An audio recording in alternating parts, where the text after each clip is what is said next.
You're listening to A Daily Dose of Hope, healthy stuff so you can keep on trucking with Hope Savara and Chrome and Steel Radio.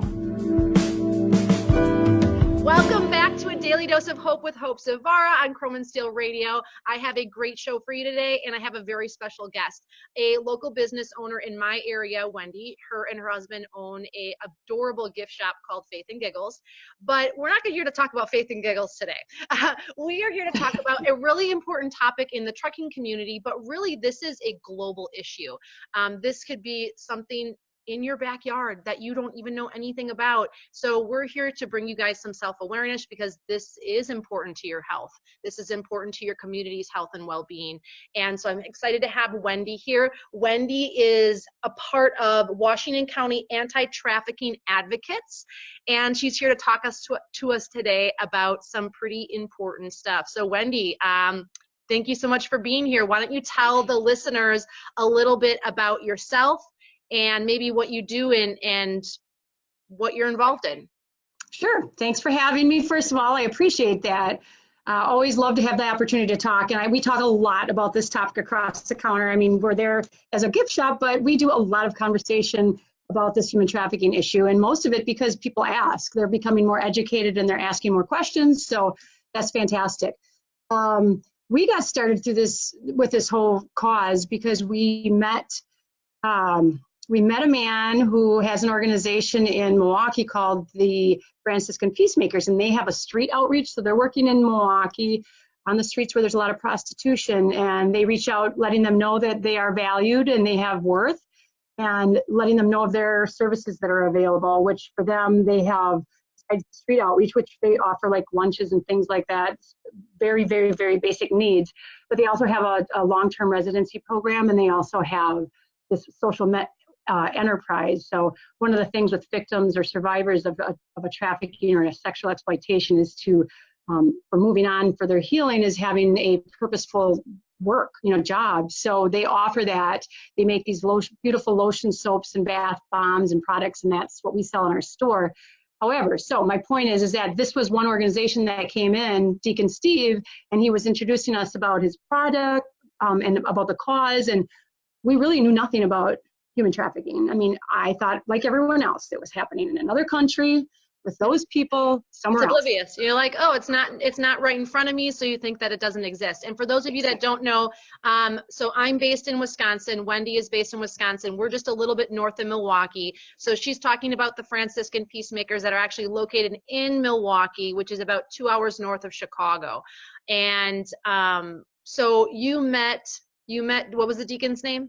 Deacon Steve Shedpelski, okay. With the Franciscan Peacemaker. So that was the start. They've been doing this for about 23 years. So he came in. We started, long story short, carrying his products, or the products that these women who have made the choice to leave the streets of prostitution or addictions and try to move on to a healthier life, and have engaged in this program that he offers. And so we learned about that, and we learned about the cause, and we learned about the fact that this is happening in Milwaukee. And at the same point, we got to know one of our customers whose daughter was going to run across Wisconsin to raise awareness about sex trafficking of minors and raising funds for another organization in Milwaukee called Exploit No More. So they're trying to build a home for youth victims of sex trafficking. Anyways, so through all of this networking within our store is how we learned that this is happening. This is happening in our town. This is happening in our state. And this is happening across the country. And in fact, in every county in Wisconsin, there have been documented cases of sex trafficking. And there's been some in our county, hasn't there? There has been. Yeah. A year ago, there was a trafficker arrested right here, literally down the block from our police chief. So it's something that's happening right here in our community. After that trafficker was arrested and his face was plastered all over the news, I had people coming into the store going, I just played pool with that guy down the block, and I see that guy at Subway all the time. And the victim, who has become a friend of mine through our group, the Anti-Trafficking Advocates, she lives right in this neighborhood too, in our community. So that's really the main thing, that we're trying to break that stigma that these people are someplace else, that these traffickers have big horns on their heads and we're going to see them right away.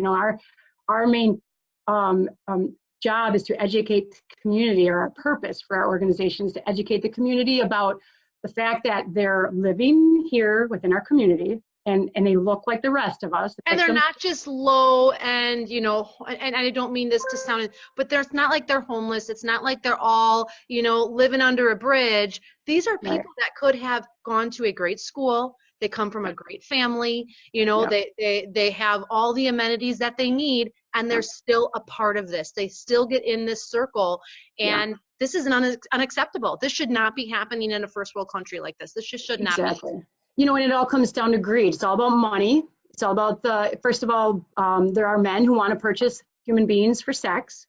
So that is the demand. That's what's pushing the demand. It's the demand for men.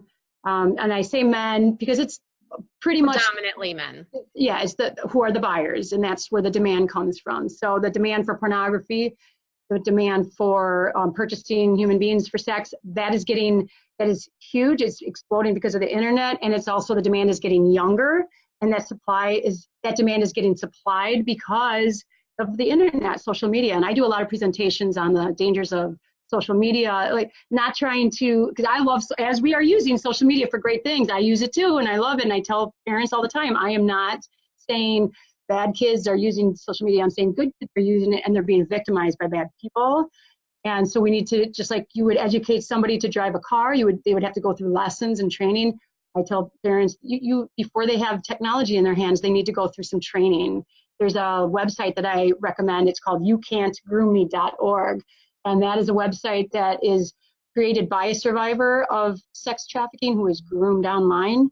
And she identifies the best way of any website I've seen, how to identify the grooming process online, because it's very tricky. It looks like just like your other conversations with people. It starts out with a conversation, and that's how these guys groom, and they find a vulnerability in a person, whether it's a young person or an older person. It doesn't matter. There's victims on the streets of Milwaukee right now that are over 40. I mean, it happens that everyone has vulnerabilities, and the traffickers are very smart and very manipulative, and they find a way to tap into that vulnerability. It's just that social media makes it very easy because kids put all their personal information out there online. But it can happen at malls, and it can happen anywhere else, at truck stops, at anywhere. And so it's all about the victimization of these predators and finding these victims and exploiting them. And it starts out, possibly a person being vulnerable and getting themselves kind of into a situation that they regret being in. But the problem is, once they get in too far, it's very hard to get out because these predators use violence to keep them in. And that was the case here in Hartford, as it's still an open case. So there's not a lot I can even discuss about it. But what we do know is there was a lot of violence involved with the victims. That trafficker is in jail right now, and he's facing a lot of years. But there was a lot of violence involved, and that's typical. I mean, there's threats. If you don't do this, even when the girl wants to get out, which is what was the case in this case, she wanted to get out, and he threatened, and finally she did get out, and has identified him, and so that's why this case has broke and open, and that's why it's happened, because of her bravery. So. It's happening. People ask me, why don't I hear these stories? And I say, well, are you talking about it? Are you educated about it? Because I can tell you, people don't come into Faith and Giggles and tell us their stories about being exploited because we have friendly faces. They're doing it because they know we're educated about it. Nobody's going to tell somebody their deepest personal embarrassments and traumas unless they understand that person understands the topic. So I say, if you start talking about it, you get educated, and you start talking about what you know, you're going to be surprised at the stories you hear in your own community. And I think that's so important for people to remember and think about, because when we think about health, a lot of times we're thinking about weight loss. We're thinking about, oh, I need more sleep, or, oh, I need to eat healthy. And even when we think about mental health, we're thinking about disorders a lot of times. But this is a mental, physical, emotional, psychological health issue then for these victims. Even if they get out, there's such a recovery process that they have to go through afterwards. And it's one of those things where it's like, it's not like they have cancer written across their forehead when they walk out around public. There's so many other things they have to do to take care of themselves. So how can we prevent this from happening in the future? Right. And so I'm just thinking about all our truckers listening out there. What could truck drivers do? Because I know a lot of truck drivers, and they're some of the nicest, best people that I know. What can they be Yeah. doing? What can they look for? What are some signs? Who should they be calling? Like, what can they do when they're out and they're parked or they're on the road? What can they do to help? So we love our truck driver partners because they have just a unique opportunity to make a huge difference in this whole fight, in this whole cause. Um, I just have to just give a shout out to one of our local truck drivers, Carolyn Lawfer of Lawfer Trucking. So she's not a driver, but her and her husband own Lawfer Trucking. And she's been engaged in our meetings and our education. And she has I think it was the beginning of January, her and her husband were on a trip across country. And she started reporting. So she would stop at truck stops along the way. And she would ask, are you guys educated about sex trafficking, human trafficking, and what do you guys know about it? And do you know who to call? And does your staff know about it? And have you ever had any issues? And she even saw some things that were unusual and reported it. There was a couple girls in the parking lot, and she talked to the owner or to the staff at that truck stop, and they said it happened to be the owner's daughters. They were fine. It was all fine, but she checked. She asked instead of saying nothing, and that's the biggest thing and so my point is all the way home from wherever she was cross country, they reported on Facebook, right? She would say, I stopped at this truck. I saw her a couple times. You can see her post. And so, amazing, because she's got a whole nother audience on her Facebook page. So people were asking her questions. Oh, what are you doing? Why do you know about this? And she's like, gave a shout out to our group. It's all about that networking and educating people, and more people wanted to know, like, what is Carolyn Lawfer doing? Why does she want to know about this topic? We were so excited about that. In fact, she received the Puzzle Piece of the Month award from our group and engaging the transportation piece of the puzzle because it's so important. So what can truckers do? There's an organization called Truckers Against Trafficking. Truckers Against Trafficking is an amazing organization. It's a website you can go to. You can get a plethora of information about the topic, first of all, to get educated. Second of all, it's got lists of things to look for, ways to identify things, who to call when you identify them. It's got training, seminars, here's one of their CDs that you can download or purchase. I'm not quite sure if you have to purchase or if it's free. They've got all sorts of resources. They've got things that training videos and certificates that you can get certified.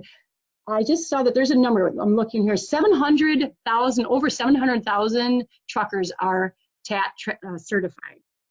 So wow. Over 700,000 TAT trained truckers are out there right now. And we're so excited about that. There have been over 2,000 calls to the National Human Trafficking Hotline. So the National Human Trafficking Hotline is a hotline. It's a national hotline. It's not a government agency. It's a national organization. And they've partnered with Truckers Against Trafficking. So the resources from Polaris is the organization. The National Human Trafficking Hotline was created by Polaris. So they collect statistics. They educate TAT. TAT educates truckers. It's just a fabulous partnership that they have there. I mean, if I say this to anybody who is anywhere near the trucking industry, at least go to that website and check it out. It's truckersagainsttrafficking.org. Awesome. And I also want to know for the truckers listening, if you are certified in that, drop it in the comment section. If you're on YouTube or Facebook, let us know if you have done that and what your experience is and what you've gained from it.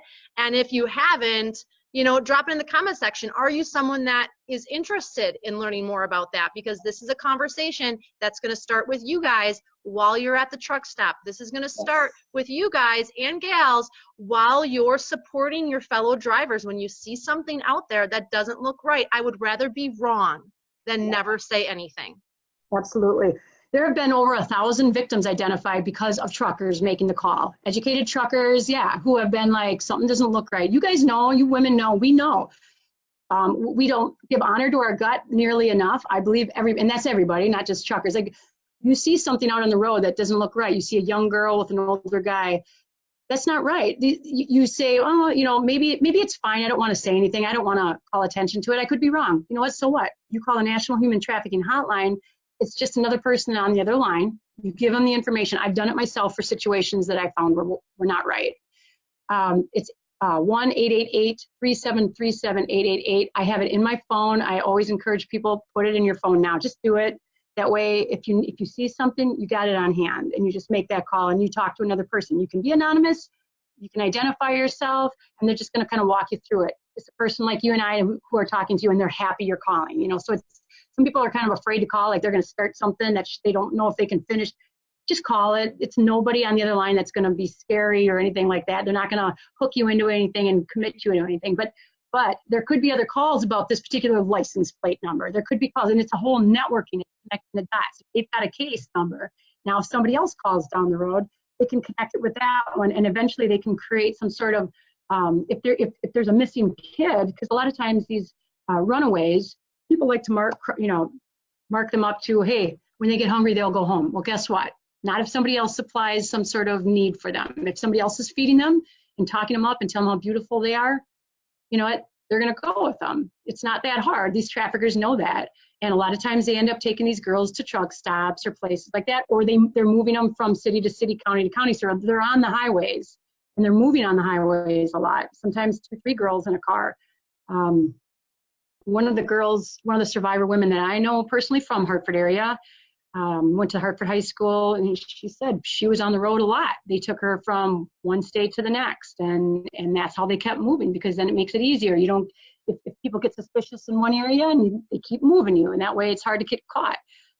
She's told me different ways, people could have identified her. She was in a car with 3 other girls. She was a heroin addict. She's like, if you would have looked at the car and seen how we all looked and how misplaced we were together, you would have maybe made that call if somebody was educated. You see a girl walking around in a truck stop, knocking on doors. I mean, come on, that's pretty easy. And that is what happens. And people have talked, there are outreaches in truck stops. There are organizations that will just literally sit there and watch for these types of girls. And there's not too much you can do, but you can offer help. You don't want to ever intervene necessarily, like, hey, get in my car, I'm going to take you to safety. That is not something you want to do. If there's a trafficker involved, which many times there is, that can be very dangerous for them, because, like I said, violence is part of their game, and there's beat downs to happen if they don't come back with the right amount of money. If they get in a car or talk to somebody too long that doesn't look like it's for business, there will be consequences, and the consequences will be usually a good beat down, or the beat down of somebody they care about.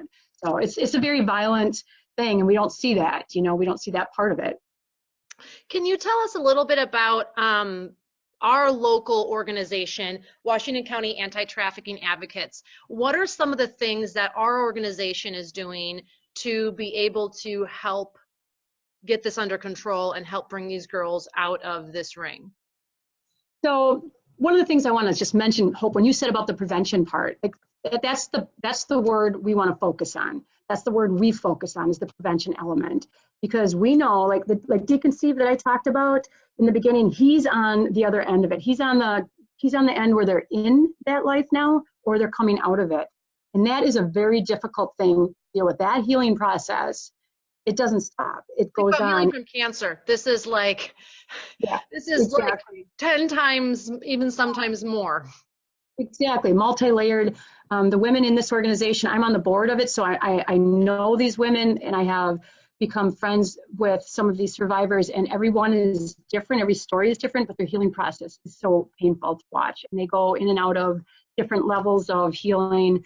But so one of the things we do is educate the community and just keep talking like we're doing right now, having these conversations. We depend on people like you, awesome people who are allowing us a platform to keep spreading the word. I go into churches a lot and talk wherever I'm invited. I mean, I've been at hospitals, I've been at schools, I've been at wherever people ask me to come and talk about it. And if people understand that it's happening, and they're able to identify predators' techniques, and they can maybe prevent somebody from being coerced or manipulated into this life, that is everything. That's the focus. I mean, that is everything. People don't understand. I will tell you that every survivor that I have ever had a conversation with will tell you that while they were being trafficked, they never said, oh, I'm being trafficked, I'm in danger. They didn't realize that's what was being done. They were in love, typically, with the person who vowed to take care of them. They were tricked. in the beginning. Because they were lacking that in their life. They were looking for that possibly. Sure. And that person And just not what to looking say. Yeah, this just what to say. And they came in, and this could be, you know, the way I look at this is, this could be my daughter one day, or this could be my best friend's daughter, or someone at school. Like, this is kind of I need to do this as a community member. If I want my community to stay safe, I need to take a role in it. And if I don't want to take a role in it, I have to assume that there's a gap, there's a hole for something to come in, because I'm not doing my part. If you want to be a part of a community, you have to be active in the community. Doesn't mean that you have to dedicate your whole life to it, but put the 1-800 number in your phone. Yeah. Go to the website and watch one of the webinars. Talk to Wendy, ask questions. So many people just turn their backs and go, never will happen to me, never will happen in my community. And it's not true, it's happening. It is happening. And one of the things in working with the victim end of it, well, so for us, the purpose is the community awareness and the education. We offer then at our meetings, because we have these monthly meetings, and we always have guest speakers typically, and talking about their experiences that, you know, of the many layers, because there's so many layers involved in this whole issue. We just had a survivor speaker at the last meeting. Our next meeting actually is another survivor speaker that's local. The last one was from Chicago originally, and then Milwaukee, and so she's been out of the life for over 15 years. But this one that's at this next meeting in March, she's went to Hartford High School. She's going to be, and she's now started her nonprofit. But my point is, the networking opportunities that happen at these meetings is awesome, because it connects advocates, it connects those who are already doing something and can offer help to victims. It connects survivors and survivor families with organizations that can help them move forward, and that can involve legal aspects, all the different things. I have a friend right now, a survivor friend, who it's been about 1.5 years that she's been out of the life, almost 2 years, and she's really still in a fragile mode, but doing so much better. And she wants to talk. She wants to present at meetings. Well, you don't just throw a survivor into a meeting and start talking about their story. It just offers all sorts of opportunities for re-traumatization. So I've connected her with another survivor who does training for these women in kind of creating boundaries and how to tell their story in a way that isn't going to be re-traumatizing. So we always say, you know, and this comes from Deacon Steve, if you're going to get involved, it's best to stay in your piece of the puzzle, you know, stay in your lane. Like anything, you're going to do your best where you are. If you start jumping and seeing like if I'm jumping into your lane, Hope, and I'm going to try and do these blogs and stuff, I'm going to hash it up. I mean, it's going to be bad because I'm not as tech savvy as you. You have a different clientele and a different audience than I have. So you're not going to try and jump into mine. I'm not going to try and jump into yours, because you're going to do great in yours, and you are. And the same with truckers. You know, they don't need to start an organization. They've got this huge platform of people. Truckers have an enormous amount of opportunities to make a difference. Like you said before, you guys are talking. You're on Zello, you're on CB, you're on Facebook. You are talking. Keep talking. Don't stop. Say something. Like this. So I'm curious, for those of you that are in the southeastern Wisconsin area, when is the Washington County's next anti-trafficking meeting? And where is it? It's all the meetings are always at the Jack Russell Memorial Library here in Hartford. They're at 6:30 p.m. till 8 p.m. And the next one is on March 26th. So, and that speaker is going to be Emmy with Lacey's Hope Project, Emmy Myers. So she is a recovering heroin addict and survivor of sex trafficking. She grew up here in Hartford, happy family, went to school. She was involved in sports. She was involved in track. She was involved in FFA and all the fun stuff. She played music, you know, musical instruments. She was just your kid that everybody liked. She had lots of friends.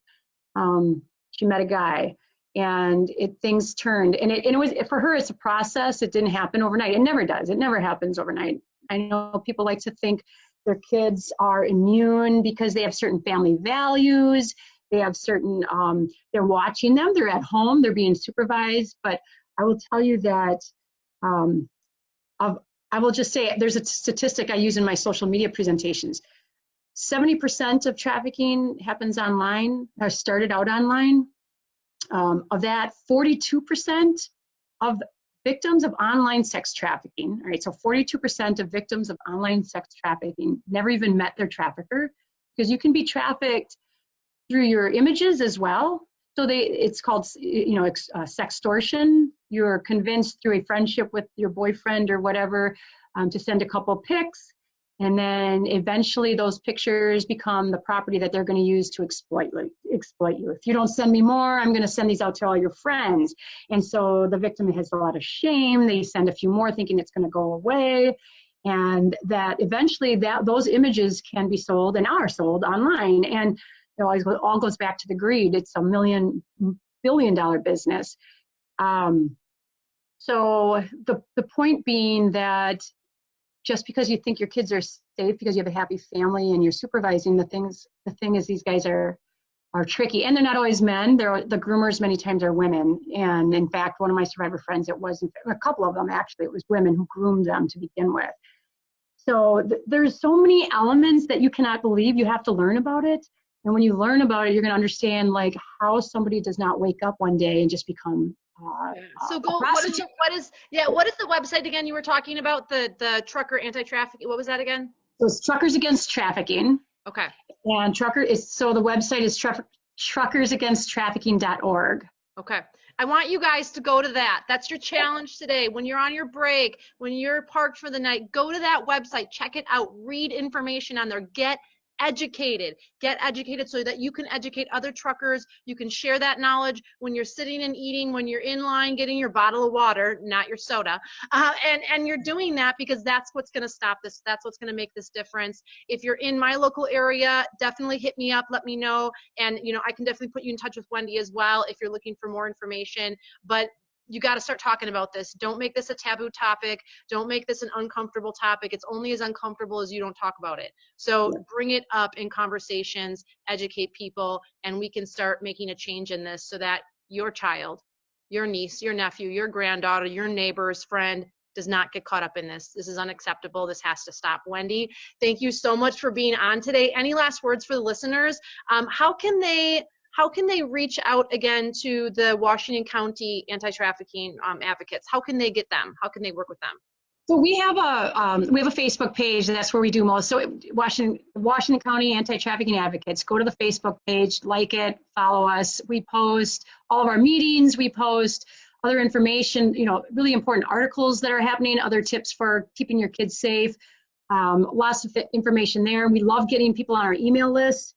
It's F and Frank, G as in George, .4life@yahoo.com. So it's FG.4life@yahoo.com. Get on our email list because then we can keep you really updated on all of the things going on in our initiatives. We've got all sorts of other initiatives right now. We're focusing on the educators piece of the puzzle, trying to get educators educated so that they can get that curriculum into our school system so that we can prevent any more victims from happening by educating the kids about what to look for online grooming and all of that. So we're kind of tackling one piece of the puzzle at a time. We appreciate you helping us with the transportation. Really appreciate that. So I just hope everybody really takes this seriously and understands that we don't have to fear it. We just have to get educated and understand it. Awesome. Beautiful. All right, for listeners out there, don't forget, share this video, like this video, love this video, because more people that hear about this, the more people that we can inspire to make this change as well. All right, that's what we have for you for the Daily Dose of Hope today. Make sure you tune into Chrome and Steel Radio. And you've been listening to A Daily Dose of Hope with Hope Savara. Thanks for tuning in.